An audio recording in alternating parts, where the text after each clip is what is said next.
басынан бері қалада жолаушылар көлігінің қатысуымен 173 жол көлік оқиғасы орын алып, соның салдарынан 5 адам қаза тауып, 212 адам дене жарақатын алған. Жолаушыларды тасымалдау жүзеге асыратын және көлік құралдары жүргізушілерінің жол қозғалыс ережесін бұзу деректерін алдын алу және жолын кесу мақсатында тұрақты негізде профилактикалық жұмыс жүргізуде.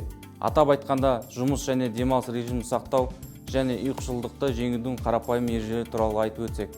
Мысалға, бірнеше дене жаттығуларын, салқын сумен жуыну, жылытатын сусындар, шай, кофе, аштықты қанағаттандыру және тағы да басқа ұсынамыз. Қарапайым дүние сияқты көрінгенмен, бұлар жолаушылардың тасымалының қауіпсіздігін қамтамасыз етудегі маңызды рөлін атқарады.